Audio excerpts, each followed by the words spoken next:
para guru buka cakra dan socio-socie semua, selamat malam. Pada saat ini saya akan memberikan testimoni di sini. Sebenarnya saya agak ragu untuk memberikan testimoni ini, tapi dikarenakan pada sesi baksos tadi pagi ada sebagian dari relawan yang bertanya-tanya kepada saya karena sebagian dari mereka memiliki reaksi setelah dibukakan cakranya. Tidak semua orang emang memiliki reaksi ketika dibukakan cakranya, tapi sebagian emang iya. Saya berani mengatakan demikian karena ini berdasarkan pengalaman saya pribadi. Nah, jadi pada saat saya mengikuti seminar angkatan dasar dan menengah pertama kali, itu ketika dibukakan cakra 7 dan 6, saya hanya merasakan kayak putaran di atas cakra 7 itu. Terus di hari kedua ketika dibukakan cakra ke 5 dan 4, saya merasakan ada yang jatuh, walaupun tidak disentuh di cakra 7, tapi saya merasakan ada yang jatuh ke bawah, langsung menuju ke posisi cakra 2, tapi cuman kayak gitu aja. Nah, ketika dibukakan di hari ketiga, dibukakan cakra ketiga dan kedua, itu pas dibukakan saya tidak ada merasakan apa-apa, tapi ketika saya duduk di bangku, saya merasakan salah satu ruas tulang belakang saya itu bergerak-gerak sendiri.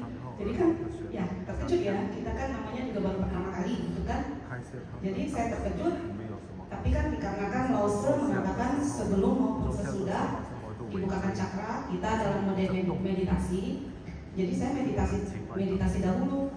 Sebenarnya lumayan menakutkan sih, karena bayangkan aja 10 menit di dalam tubuh kita ada satu tulang yang petek-petek gitu kan. Jadi gimana gitu, saya sudah lirik-lirik gitu kan. Kayaknya ini kalau bentar lagi enggak, saya bakal cari anggota panitia deh gitu kan, untuk mencari solusinya. Tapi ketika saya berpikiran seperti itu, lagi melirik-lirik, tiba-tiba saya merasakan suatu sensasi yang ngeplong gitu. Tiba-tiba gerakan itu berhenti dan saya merasakan sekujur tubuh saya itu sangat ringan sekali. Wah, itu saya juga terkejut lagi kan, kenapa begini gitu kan. Tapi karena itu kan reaksi yang bagus ya, jadi ya bersyukur saja gitu. Itu sesudah itu seperti biasa, salah satu reaksi lain yang saya rasakan ketika saya pulang ke rumah, kita kan disarankan untuk meditasi sebelum tidur maupun setelah bangun tidur. Nah, awal mula saya meditasi itu, terus terang, seluruh anggota tubuh saya itu bergerak, dan gerakannya itu tidak bisa saya jelaskan. Bukan hanya kepala, bukan cuma kiri kanan, bahkan sampai ke pinggang. Jadi kadang pun tangan yang bergerak. Jadi gerakannya itu tidak bersamaan seperti ada alur khusus gitu. Saya hanya bisa merasakan ada pusaran di dalam gitu ya. Jadi jujur saja, sampai saat ini saya belajar itu sekitar tahun 2018. Perkembangannya itu step by step. Sampai saat ini sebenarnya saya masih di kepala, daerah leher. Makanya sebagian kalau yang pernah saya terapi pasti tahu kadang saya bergerak sendiri ya. Tapi itu dikarenakan sebenarnya latar belakang di balik itu, saya ini beberapa tahun sebelum belajar fitologi, saya menderita sakit di daerah tulang belikat, di daerah punggung sini. Setelah itu saya beberapa kali jatuh dari motor. Nah, makanya sepertinya karena hal itu membuat penyesuaiannya itu di struktur tulang belakang saya itu kan berhubungan juga dengan saraf ya. Karena itu saya berpikir, oh mungkin karena itu makanya seluruh badan saya itu bisa bergerak-gerak tidak terkendali. Mungkin sebagian tidak percaya gitu, tapi memang itulah yang terjadi. Selain gerakan tangan, kaki, dan ini, ada juga reaksi lain, misalnya jantung yang berdebar kuat sekali itu, seperti mau keluar aja dari badan kita, tapi itu tidak sering ya. Ini kan berproses. Saya menceritakan pengalaman saya dari tahun 2018, jantung yang berdebar. Selain itu juga perut kita ini bisa kembang kempis tidak normal. Itu semua terjadi ketika saya meditasi. Saya jarang menerapi diri saya sendiri, saya lebih sering fokus ke meditasi. Selain itu ada satu kejadian lagi. Saya jatuh dari motor lumayan parah sehingga saya kena saraf kejepit. Bayangkan saja menggeserkan sedikit anggota tubuh kita aja di atas ranjang itu tidak bisa, sakit sekali. Itu selama 2 hari saya itu sangat kesakitan sekali. Saya kan sudah belajar, sudah tahu itu harusnya daerah tulang belakang yang diterapi. Gimana mau dimasukin gitu. Dikit aja itu sudah sakitnya, sudah seperti mau menangis lah. Itu kalau orang yang pernah kena saraf kejepit pasti mengerti ya. Jadi saking putus asanya, sepertinya mungkin harus MRI besok gitu kan. Ya sudahlah, aduh, taruh aja ini di sini. Jadi saya cuma taruh di depan perut saya dalam posisi berbaring ya. Saya cuma taruh begini. Tiba-tiba saya merasakan ada pusaran juga, pusaran yang masuk menuju tepat ke titik sakit itu. Tapi setelah itu saya tidur. Jadi mungkin saking rileksnya saya tidur, dan ketika saya bangun rasa sakit saya itu sangat berkurang, jauh sekali berkurang. Minimal saya bisa berdiri. Kalau sebelumnya itu berdiri itu yang tahu saraf kejepit pasti tahu gimana gitu kan. Jadi proses saya sampai sembuh dari saraf kejepit itu membutuhkan waktu kurang lebih 1 tahun ya. Jadi ya rajin meditasi. Saya agak jarang saya terapi itu gini karena pegel gitu kan. Jadi saya lebih fokus ke meditasi karena ketika meditasi emang saya merasakan manfaatnya banyak banget gitu loh. Setelah itu banyak banget loh kejadian. Sampai saya ini mau merangkumnya ini sulit juga. Itu kejadian yang berhubungan dengan diri saya ya, internal. Kalau kita lihat dari yang eksternal, ini berhubungan dengan mama saya. Mama saya memiliki, dikarenakan tensi yang tinggi, terjadi pecah pembuluh darah di mata, dalam bola mata, sehingga darah-darah itu tidak keluar. Jadi seperti ada kabut yang melintang-lintang. Sudah diperiksa ke dokter Jambi tidak sanggup, akhirnya dioper ke Klinik Mata Nusantara di Jakarta. Solusi satu-satunya menyedot cairan bola mata, dimasukkan lagi cairan bola mata. Ada cairan khusus dimasukkan lagi cairan bola mata itu. Mama saya melakukan prosedur itu. Nah, tapi sudah sembuh. Enggak sampai setahun terulang lagi. Penyakit ini setelah dikonsultasi dengan dokter berhubungan dengan kolesterol, tensi. Jadi ketika tensi tinggi terjadi pecah pembuluh darah, dan kebetulan mama saya pecahnya di dalam bola mata. Ketika terjadi kasus kedua kali, dikarenakan saking sakitnya proses penyedotan air di dalam bola mata kita ini, mama saya itu sampai berkata, nggak apa-apa lah Buta, daripada saya harus mengulangi prosedur itu lagi gitu. Tapi kita sebagai anak gimana ya, nggak mungkin kan membiarkannya begitu saja. Ya udah, kita terapi terus, nggak sampai 3 bulan sudah sembuh.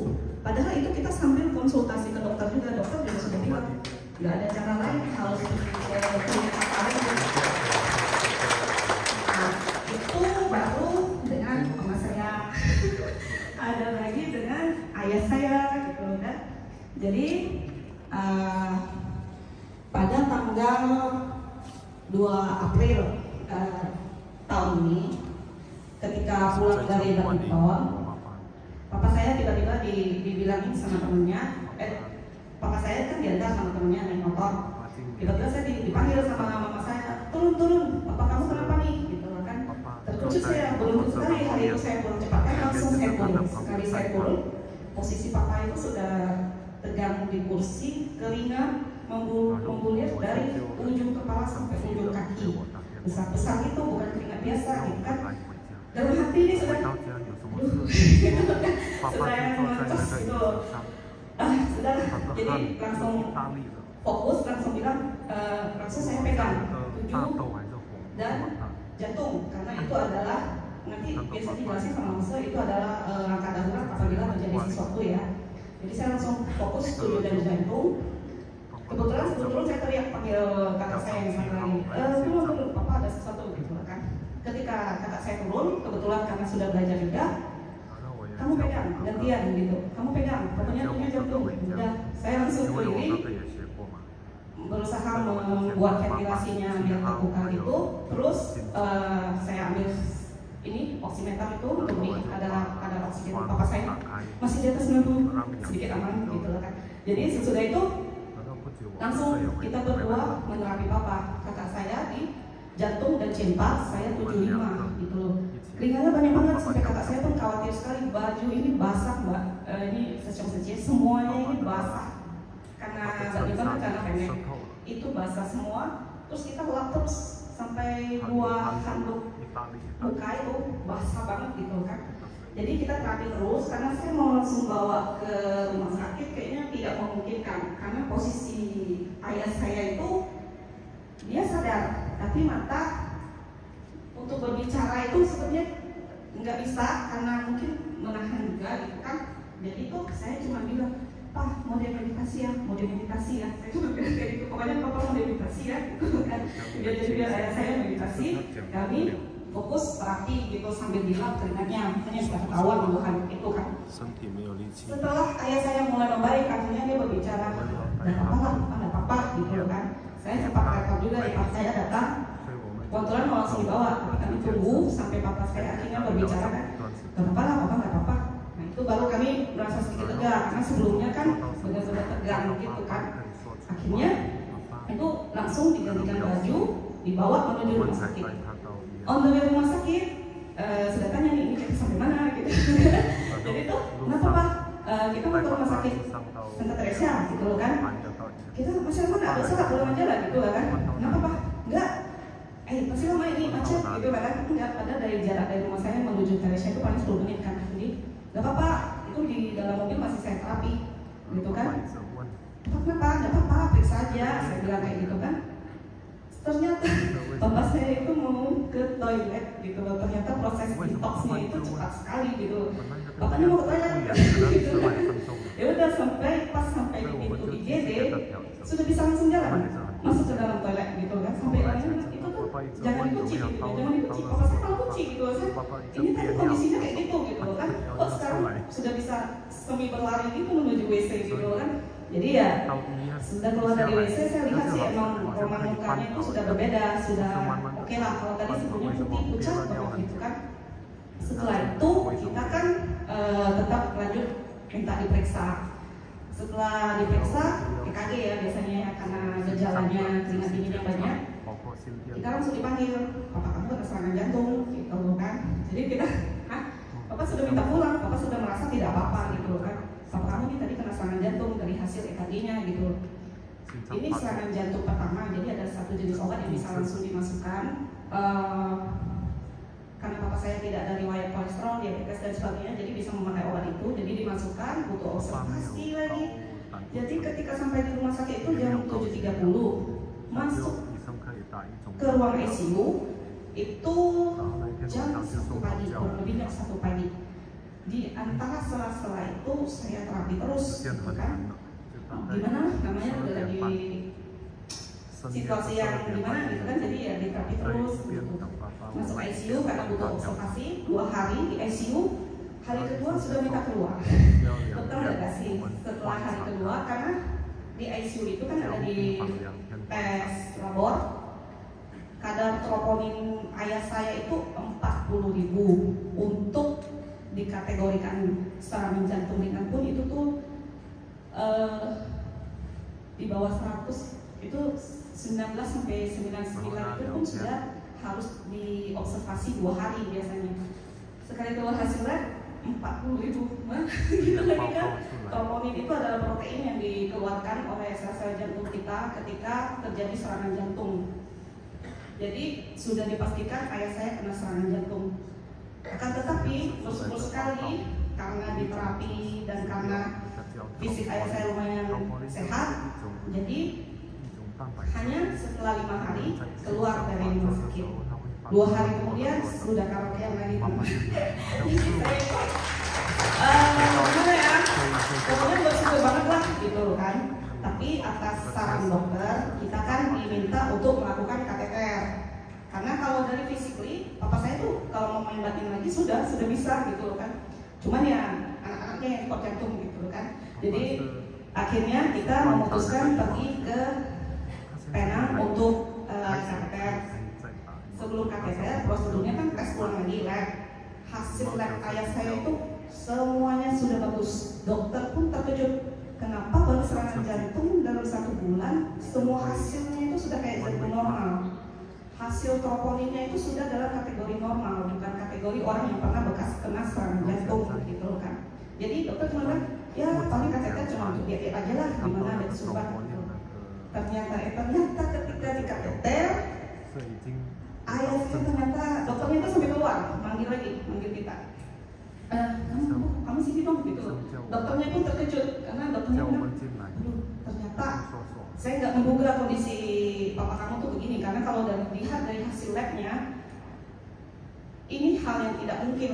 Hasil lab tuh begitu, kondisi jantungnya begini. Ternyata papa saya mengalami penyumbatan di bilik baik kiri maupun kanan, dan yang di bilik kanan itu yang pernah serangan jantung itu tingkat penyumbatannya itu sudah 90%.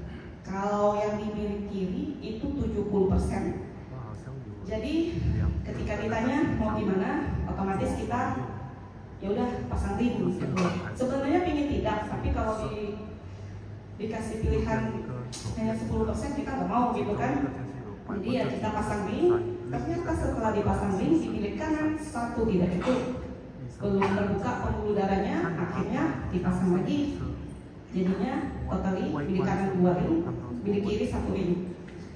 Tapi saya sangat bersyukur sekali karena kami sekeluarga ini hampir sekeluarga ini sudah mempelajari ilmu longevitologi ya. Jadi itu ketika di saat-saat genting itu, salah satu hal yang saya rasakan berubah dari pribadi diri saya sendiri itu, pada saat kejadian seperti itu kita menjadi lebih tenang.